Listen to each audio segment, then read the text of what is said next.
WLNS is here for you with 6 News at 5. From Georgia to Arizona, Pennsylvania to Michigan, both presidential candidates continue to crisscross the country, focusing mainly on battleground states. And it is our top story today at 5. Thank you for joining us. I'm Sherry Jones. Vice President Kamala Harris is calling out the stars to help her make her final pitches of the 2024 campaign, while former President Donald Trump is relying on his standard tactics. Natalie Brand is here for you from the White House. Vice President Kamala Harris departed one battleground for another, heading to Georgia for a star-studded rally tonight with former President Barack Obama and Bruce Springsteen. The turnout is massive. We know what we're fighting for. On the campaign trail for Harris this month, Obama has focused on black men, with some party leaders concerned about turnout. It's not what I see in terms of my rallies, in terms of the interactions I'm having with people in communities and on the ground. What I'm seeing is in equal measure, men and women talking about their concerns about the future of our democracy. Some voters waiting in line to see the vice president say she still has work to do. It's real because so many younger people are misinformed. With just 12 days left in the race for the White House, former President Donald Trump headed west for rallies in Arizona and Nevada, spotlighting his signature issue, immigration. Immediately upon taking the oath of office, I will launch the largest deportation program in American history. In Georgia Wednesday night, Trump stepped up his attacks on the vice president and the Biden administration's border policies. They walk through that open border and probably say, man, are these people stupid?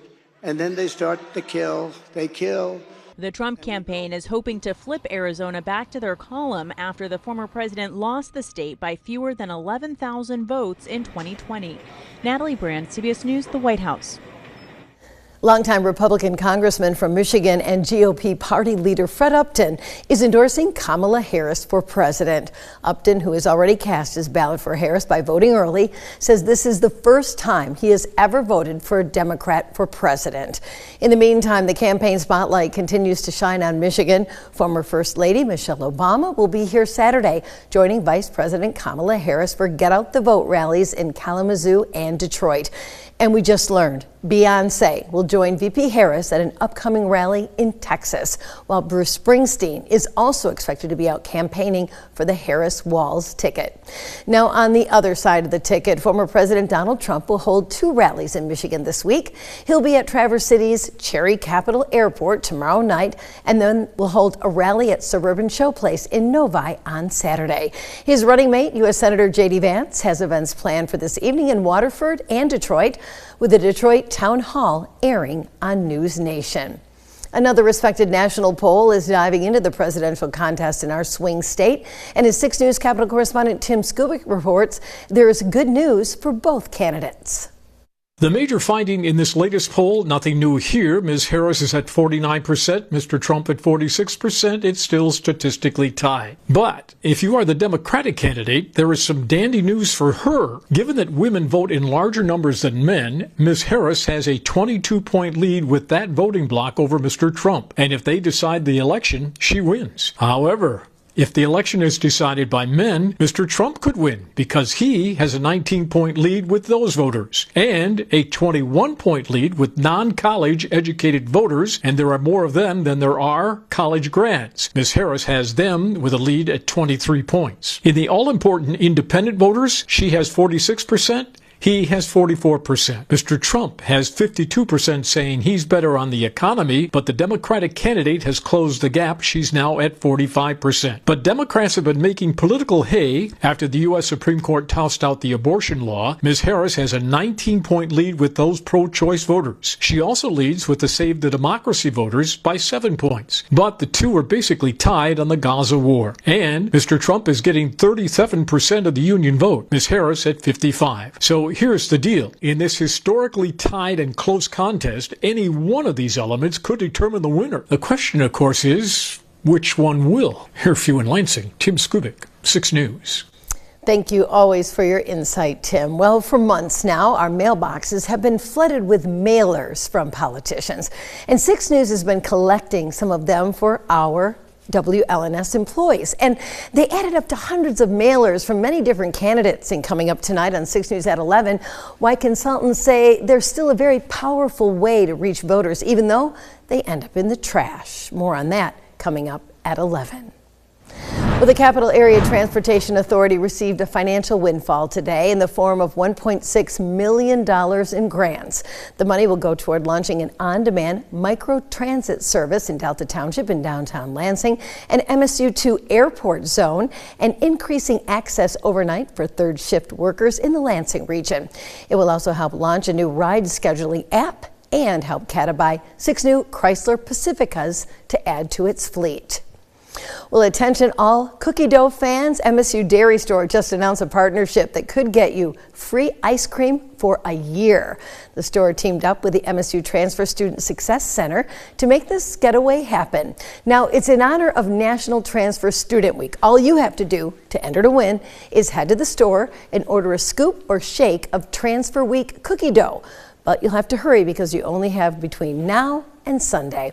MSU Dairy Store will announce the winner next Tuesday. Well, the parties and the trunk or treats have already started, and 6 News is here for you with everything you need to know for Halloween. We have a list of family-friendly Halloween events in Mid-Michigan on our website, WLNS.com. You can also upload your holiday pictures, and they might just be used on air. Also tomorrow night, it's Trick or Treat on the Square in downtown Lansing. That goes from 5 p.m. until 7 p.m. And of course, we here at 6 News are going to be handing out treats here at the station on Saginaw Street on Halloween night. All of that and a whole bunch more can be found on WLNS.com. From Storm Tracker 6, this is Weather First, sponsored by Auto Owners Insurance. Simple human sense. Nothing says fall and Halloween like watching all the leaves fall across the area, and it's been really dry, so a little easier this year to take care of some of the down leaves. But that brings me to our Picks on 6 today, and check this out. What a beautiful display of color, isn't that? Right, little yellow, little green, little red, everything thrown in there from Marcia in Lansing. Thanks for that pick. You can upload yours at WLNS.com/share. Our rain tracker, the chances for rain going to go up tonight, probably peak around 7 or 8 tomorrow morning, and then begin to fall as we head through tomorrow afternoon. So by around 5 o'clock, 6 o'clock, 7 o'clock for Friday Night Football, I think we're just fine as rain is basically moved out. And then, of course, as we head into the weekend for Saturday, no rain chances there as we've got sunshine on the way, but cool temperatures this weekend. Our high temperature trend, we go from the upper 50s today to the mid 50s for tomorrow. But look at next week, we're back in the mid 70s Tuesday and Wednesday, some very warm weather, and then we cool things back off into the mid 50s by next weekend. Satellite and radar rainfall to our west, it's on the way eventually by tomorrow morning. Cold front number 2 of the week begins to move through, and it'll have some rainfall with it at 7 o'clock. Then late in the day, as the skies begin to clear, the cold front moves through and temperatures will begin to fall just a little bit for tomorrow evening. Moving into Saturday, high pressure to our west will begin to funnel into the region. That's going to be quiet weather for us with a lot of sunshine on the way, both Saturday and Sunday. And really across the region, things are looking pretty good. Even in the UP, it will be a lot cooler, obviously, but still a nice weekend. Temperatures currently range from 59 in Owasso to 60 in St. John's and Lansing. Charlotte's at 59, 58 in Ann Arbor. It's quite nice outside with blue skies on the McLaren Can't really complain. Temperatures at 60. We made it up to 62 today. Morning low, though, down to 37 degrees. Kind of a cold start. In Grand Ledge, we've got lots of sunshine as well. Our temperatures at 59 degrees. 35 was the overnight low after a high today of 61 degrees. This afternoon in Jackson, temperatures warmed up nicely up to 59 degrees after a cold start, down to 31 this morning, so a bit of a freeze out there. Finally in Hillsdale, you can't ask for much more. Lots of sunshine, 58 the current temperature. 33 was our morning low. Winds today across the area gusting between 10 and 20 miles per hour. Tonight's forecast, mostly clear skies on the way for now, but rain develops towards daybreak. Overnight low, a bit warmer tonight, near 41 degrees. Then for tomorrow, that rain clears out during the mid-morning hours and will eventually start to get a little sunshine to finish off the day. Highs tomorrow only in the upper 50s.